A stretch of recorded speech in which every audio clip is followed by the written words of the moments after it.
All right, hey guys, so today I am here. I'm going to interview my friend Kari. She is the first person I had ever met that spelled her name the same way that I do, so I always thought that was really amazing.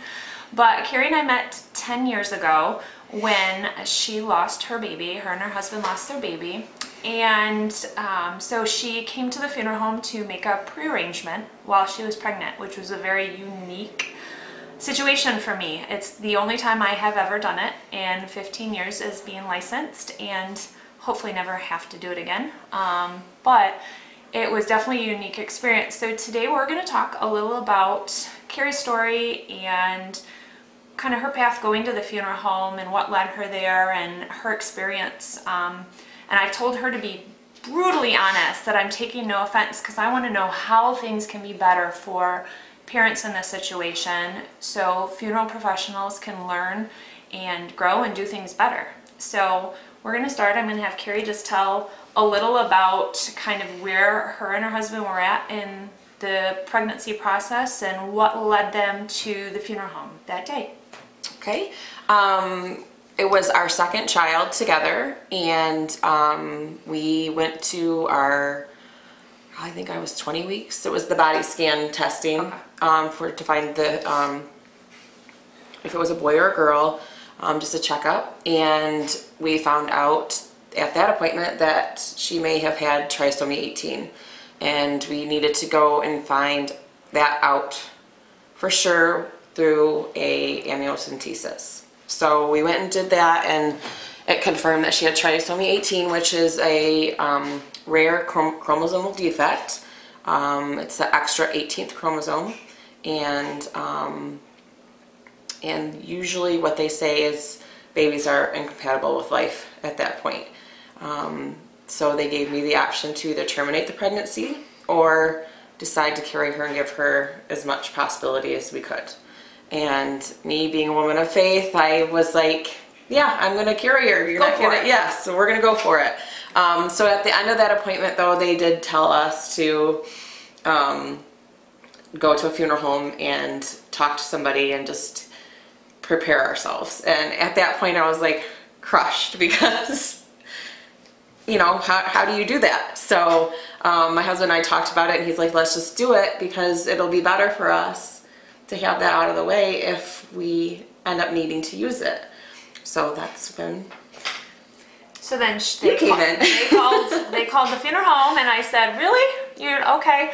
And I didn't know the story or why she was really coming, what would lead somebody. It was before I had children. I didn't know really the steps you take in pregnancy and that you test for things ahead of time. I thought you just had a baby, and what is born or what you have to deal with is what you have to deal with, and never realized. And so in comes, you weren't quite waddling yet. Yeah. So in comes Kari and her husband Doug, and we made arrangements, and they told me kind of where they were at, and I don't even remember that we did a lot. I think it was more information getting for you guys. You did offer us to see a casket, and because we had spoken about them, yeah. And my husband's like, yeah, let's see it. And I was like, I wasn't ready for that. And you were like, yeah, we have some here. Let me, bring a couple, I think you only had one size, yeah. And you brought that in just so we could kind of see, but yeah. And I was very new. I had been only licensed 5 years, and it's not something you deal with all the time. So in hindsight, I was probably on autopilot doing kind of what I do, and I think back and I'm like, I probably wasn't as smooth and gentle as maybe I could have been, but it's hard to remember exactly what I said. I remember the day so clearly. I told Kari when I got here, I remember that day so vividly because it was so unique, and when she left, I asked her if I could touch her belly, and so I did, because I was like, if I care for that baby, I want to just feel a little when it was here in life. And don't tear up, because I'll tear up with you. And it was weird because 10 years later we're still friends and still communicate. But so you guys left that day, and what was your conversation after you left? Were you like, did we really just do that, or? It was weird. I was like, well, that was weird. And I said, I'm just going to continue to pray that we don't need that. Yeah. But I felt you were so sweet. And I said, I couldn't have asked for a better person to help us out. And I was just like, it was really weird for us. Like, cause at that point we still had hope that she would be okay and that things were going to be different. So would you recommend parents going to do that if they're kind of in your situation, or ignore it until they need it? I would recommend it. I have recommended it to families. I mentor families now, so I do recommend it to families just because that's the last thing you want to think about when you're going through the process and going through a loss that great. That's the last thing you want to be like, oh, now we have to go visit a funeral home. Your emotions are so up and down already as being pregnant and having a child and then not being able to bring that child home. So that was really helpful for me, at least, to leave and be able, and be like, at least I know who she's being taken care of by, where she's going to be at, and I didn't have to, although I was still worried about her, but it was nice to know where she was going to be and who was going to be taking care of her. So I do recommend that. So fast forward, when did you deliver her? I delivered her at 30 weeks. 30? Okay. Gosh, I thought it was further than that. It was only 10 weeks later. That's amazing. Yes. And how long did she live? So she was born alive. Yep. And she lived for 32 minutes. Okay. So. And did you, during that time, think about, okay, I know where she's going? Did you think about that, or were you fully in that moment? We were fully in that moment. I didn't really think about anything until my husband was like, I'm going to be kind of be honest about, she was turning a different color. So she wasn't the pinkish baby anymore. Just so people get the real deal of how things happen. She was starting to turn purple, and so my husband kind of looked at me and said, we've had, because the hospital lets you have the child now as long as you feel like you need to have the child in the room with you, and Doug was like, it's time. So then that's when he called, and I can't remember the gentleman's name that came, but he was amazing and sweet, and he came right to the room. Yes, he came right to the room, and they had a basket for her and put her in there, and I made my husband walk with him because I was like, I just want to make sure she's going, because I hadn't met him, so I was only you that I had met, and I was like, I just want to make sure that that's where she's going, that they're not just taking her somewhere, and that I'm making sure that that's who I'm going to be seeing when I go to the funeral home. So I just did a video about removal staff, and that moment and having to let go of your loved one to a stranger is probably one of the hardest things that I can imagine having to do, because it's not just someone coming and taking somebody away, it's letting somebody go. Yes. Was that, if you had to kind of rank, was that one of the harder moments during kind of the process? Absolutely. Is letting her? That was probably my hardest thing, was to let her be out of my sight, because I was still able to, even though she wasn't with us anymore, I was still caring for her as my child and holding her and trying to get every second I could. And so it was very difficult to just be like, here. And so so Doug walked with him down to the car and made sure that she was with him and going to the funeral home, and so now after that, then you came in and you made we made the final arrangements. And then we did visitation and a service, and the service was at a church. At the time. The church that Kari and Doug were attending was, and it still is, I think, it was a small startup church at the time, and so they were meeting at the middle school, still meeting at the middle school, and you guys are building. So And so it was at another church because it was important, I think, to you guys to have the service at a church. Yes. In kind of in the house of God. And so we had the visitation. Now, talk to me about kind of the visitation and things that happened that were good and that really helped you guys, and maybe things that didn't, things that you remember that were maybe negative things. I don't really remember too many negative things.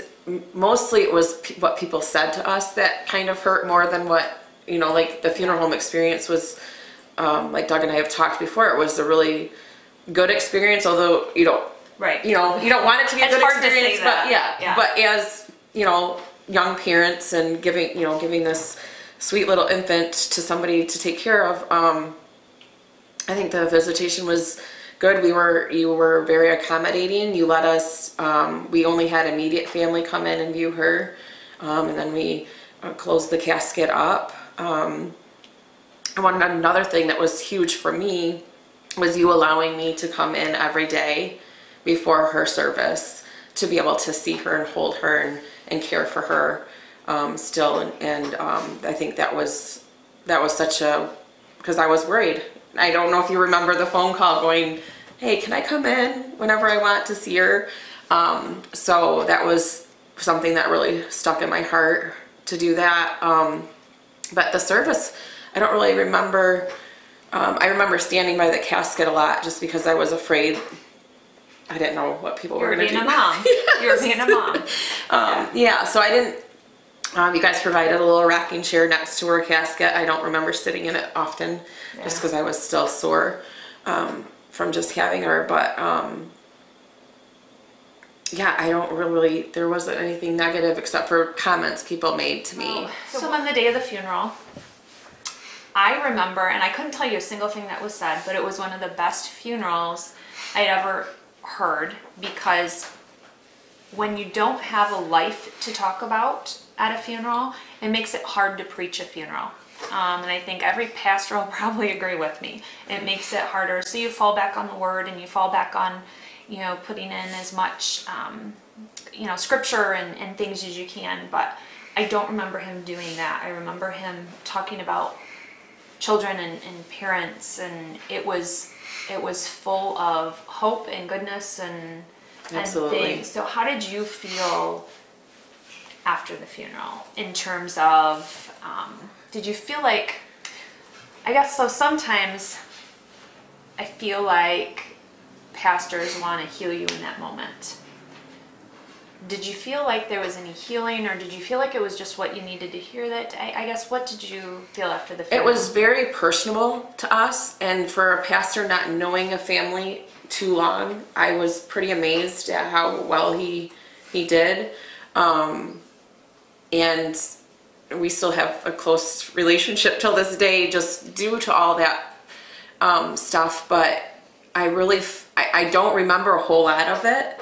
And I haven't since that day. Like, there's bits and pieces I remember of it. I listened to I have the sermon on tape, and he did a sermon for us the day after she passed away. He did a sermon at church on what happened with us, and I have that on a DVD, on a disc. So I listen to that every year. So there's things that I'm like, oh, I forgot he said that, or oh, you know, like. So in the moment, I was so, like I always say, I was out of my body for like a year. Just the experiences, it was just, I woke up, I did what I needed to do, and I was kind of on autopilot. So I don't remember too many things about, I remember him saying that she looked just like me, and that he was amazed on how sweet Doug held her. And he even involved Douglas and Adam in the sermon. So I remember those things, but I don't remember something that stood out to me too much. Now at the end, if I remember correctly, Doug carried her casket out. Her dad carried her casket, which is not always offered to families, but I think is important. You know, a family can always say no. You know, but letting people know what they can do, and I've said this many times, you don't know what you don't know. So letting a parent hold a baby or giving them permission, I guess would be a better, is giving people permission to Yes. do things.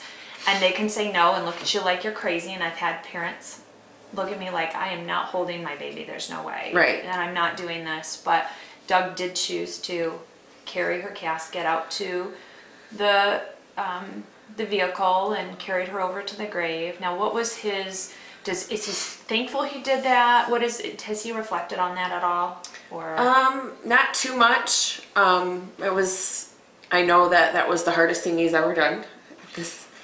I don't want to tear up. you're okay. That was one of the hardest things I've ever seen a man do in his life. And I wasn't sure I didn't know that was going to happen until he did it.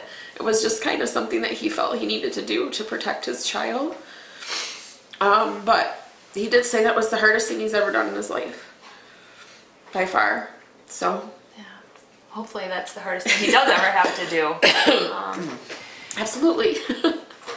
And then going to the cemetery and having to leave there. I did not want to leave.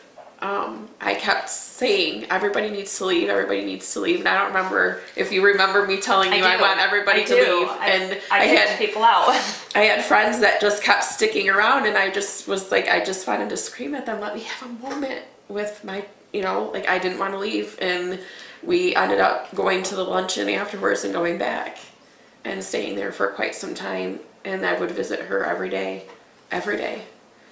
for a long time. I think there's a lot of people that want to be helpful. Absolutely. I wasn't angry with them per se. Right. I just wanted time to myself with her. And sometimes you have to do that. You have to just say, I need time, even if it sounds selfish or rude. But it's, if you're going through that, is speaking what you want to happen. Because no one else is going to talk for you. No one else is going to get you what you need. So if you're going through the loss and you're there and saying, I need this moment, or everybody just needs to leave me alone. Even the funeral director, kick the funeral director out. I've been kicked out. Like, it's okay. But sometimes you do have to do that because you do have people who don't know to do anything better than to just be here waiting to catch you. Because they don't know what else to do. Right. But you sometimes do have to say, you need to walk away from me. I need to just be and have that moment because it's your moment that you don't ever get back. Because I knew that was the last time I was going to be able to see her. I mean, I wasn't able to see her, but just be that close to her and so I remember saying, I just need everybody to leave. Get out. So let's talk also, you had at the time another son, or a son, who was 1.5, like we were saying, and I kept telling her I wanted to steal him. He's so cute. He still is cute. And did you involve him in the process? Was he at the funeral home? I know the answer, but I want Kari to talk about it. Yes. I had a stepson still have him. Oh, yes. He's Douglas. He was, I think he was 11 at the time, 10 or 11, and then Adam was 1.5, and they were both fully involved in the whole process. Douglas was actually at the hospital. We didn't bring Adam to the hospital until after, just because we knew he wouldn't really truly understand what was going on. Right. But they're her brothers, and ever since the funeral and Adam wasn't at the funeral. He was there, but he was in the nursery because he was 1.5. He wasn't going to sit still for that. But he was at the funeral home, and we had people that were watching him for us, and he was running around and doing whatever. Yes, he was.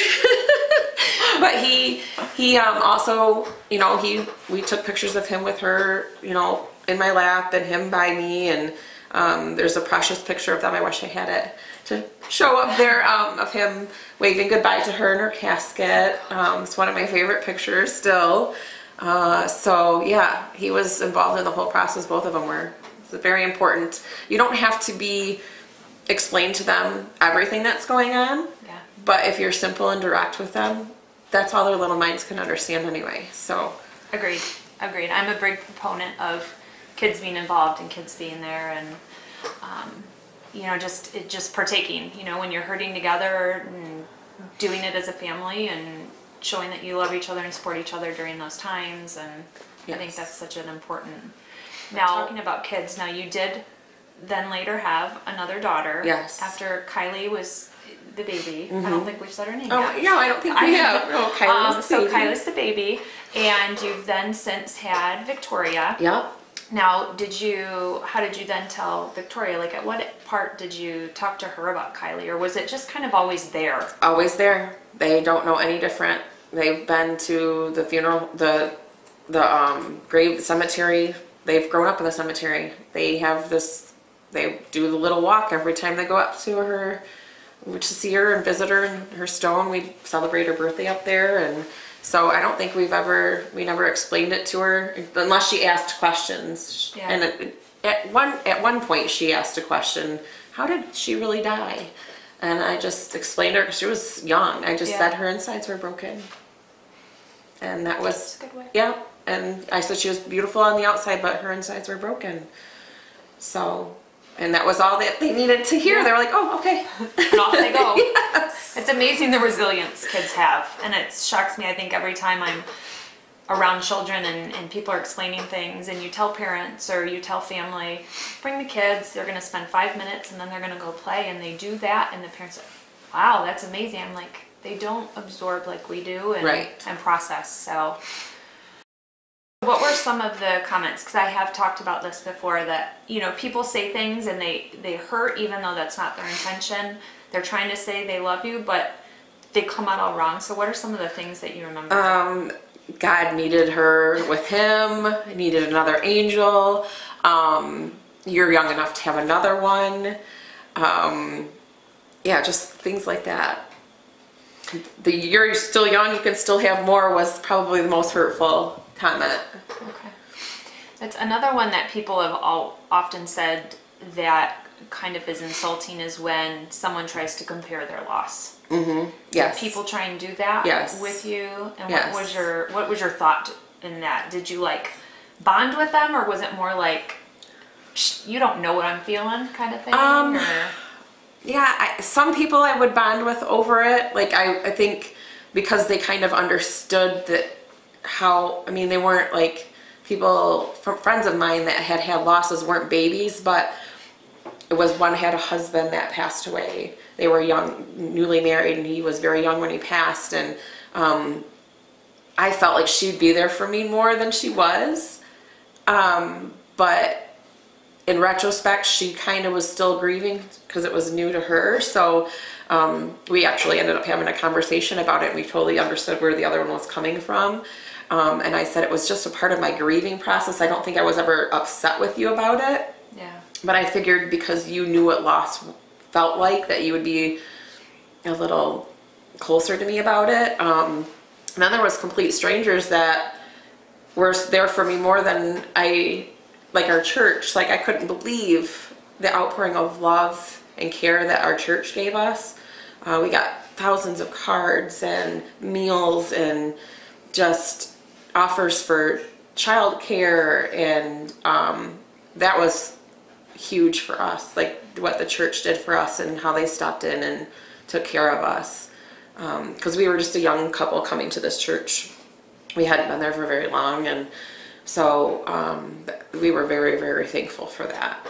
So it's important, community, Mm-hmm. and who you're surrounded by is so important. Yes. When you're going through something like this. If someone could have said something to you at the funeral that would have been comforting or supportive, rather than the things that were maybe hurtful, what might have been something good? Is there anything, or? Not really that I can think of. Just giving me a hug or saying, you know, I'm here for you to talk to whenever you need me. I'd rather them say something short like that than try and make me feel better by a comment. There was a lady this still bothers me till this day, through my parents' church, that said, well, she was just an infant, you didn't have time to get attached to her. And to that day, that's probably my worst comment that I could have ever gotten from somebody. And she wasn't trying to be malicious about it. She was a very caring person, but it wasn't the time or place to say that. Yeah. So, and she really didn't know the whole situation, so that kind of, so I think just giving somebody a hug, not trying to understand what they're going through, and just being there to just be quiet and listen is the best thing you can do. Unless you've been through it and know that, you know the hurt and the pain from it, then I would just be simple and to the Keep it simple. Yes. Keep it simple. If there was maybe a keepsake, because I know, at the hospital they'll do like a little outfit out of old wedding dresses, or they'll. That's new. That wasn't available when I had her. So that was one thing that bothered me, was the outfit that we put her in was a preemie outfit, but it was huge, so it didn't fit her. So that really bothered me. And at the time, the hospitals only had doll clothes, and I was like, she's not a doll. I'm not dressing her in a doll dress. So there's not a lot of options. Yeah. So now that they have that, I think that's amazing. I wish they would have had that for us, but. Was there something that you have that's maybe one keepsake that somebody gave to you, like a gift, or somebody made for you, that was something you treasure from kind of that? We have a lot of little things. Obviously the rattle. I still have the outfit we had her in the hospital. Okay. She was taken to the funeral home, and I still have that. We have a little blanket. The hospitals do give, they've come so far since 10 years ago. Yeah. But we have a little box of, like, I asked, she had a lot of hair, so we asked to have them cut a lock of her hair, and they did that for us. So we do have some special things like that. But I think by far the blanket was my favorite, and I slept with it forever. So then I decided, I don't know, it was probably a couple years I slept with the blanket. So then I was like, I don't want it to stop smelling like her. So I never washed it. I just put it in her keepsake box. So that was probably my favorite thing that I got. And I got an embroidered blanket. Okay. That I had purchased a blanket when I found out it was a girl, before we knew anything was wrong. And then my mother-in-law went and had her name embroidered on it. So it's probably another one of my favorite things. Okay. It's kind of the typical baby things that you would do for any newborn, any child. And another special thing we did, I just remembered this. I have a necklace that has, it's a heart, and half of the heart is missing. Oh. And it says mommy on it, and the other half is on Kylie that says me. And I wish I would have switched them around, but at the time, my parents did that for us, and I thought that was really cool. So she has a heart necklace on her in her casket. I had forgotten that. Yeah. That's really cool. Yeah. So there is a lot of neat things you can do, even though it's this short life, or even if it's a stillborn child, that you can still do a lot of things that are commemorating that moment and that time together and that life. And in hindsight, so 10 years later, you've had a lot of time to kind of reflect back on what happened and the steps you took and the things you did or didn't do. You've counseled these other families who have you gone to their funerals and things when their children have a couple of them, died? yes. Mm-hmm. Is there things that you can think of that would be beneficial that maybe you wish you would have done, or you've seen at other funerals since, that you wish you would have been able to incorporate? I wish we would have been able to, I wish I would have been more open with her pictures. Okay. And made, one of the ones I went through, they made a beautiful slideshow of the family being, which I have since done, but it took me 7 years to do it. But they had this beautiful slideshow of her short life, and so I wish I would have done something like that, not been so, but at the time I was protecting her, I think, in a way. So, you know, we did it all because that's what we need, that's all we knew what to do. But I wish I would have dressed her at the funeral home instead of having you do it. But I was so nervous, I didn't know. I wish I would have asked more questions of how she would have felt like, and you know, like I just was too nervous I didn't want to break her because I didn't know, you know, I knew she was going to be cold. I knew, you know, all that stuff, but I just was, you know, I wish I would have dressed her. I wish I would have bathed her in the hospital because I didn't feel comfortable doing that at the time. But now looking back at it, I've seen families, you know, mothers that really bonded more with that child after she did that. And so what would you say if helped you the most following everything for, I guess, your grieving process, as most people would define that whole period after? First of all, I jumped into my church and then to my faith. And a few months after Kylie passed away, I found a group called Share, and that's the Bronson Hospital has that group, and it's for anybody that has had early pregnancy loss through miscarriage or SIDS or infant loss through obviously like Kylie had trisomy 18. So anybody with a early pregnancy loss or infant loss is a group that meets at Bronson, and so that was truly helpful to me. It took me a few months to get there, but once I did and started participating, that was a huge healing process for me. Well, you had talked about how, you know, trying to talk to your friend who had had a loss, it just wasn't connecting. Correct. But talking to other mothers who truly are walking in your walk and have, you know, held your baby at the hospital and let that baby go and done all those things, you can... Yeah, there's just a bond that like no other. And so, yeah, they definitely know where you're coming from. We're all from different losses, different stories, but right. We still have that common thing. Well, and when you're together, you don't have to explain.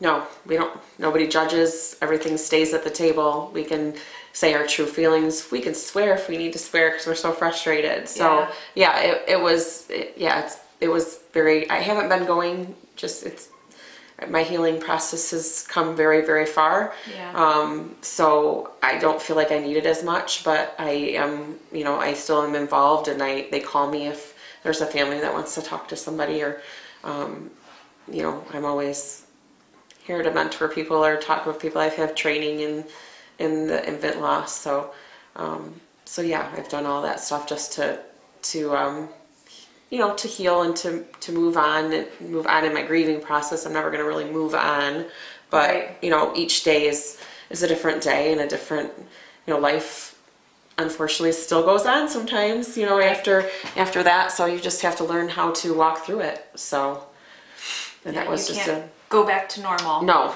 we call it the new normal. So you have to find your new normal. The new life path. Yep. So, and you can either go down the wrong way or choose to be positive and go the right way. So it's really, and everybody's different. So I just chose to get our story out there and help myself heal through that process. So.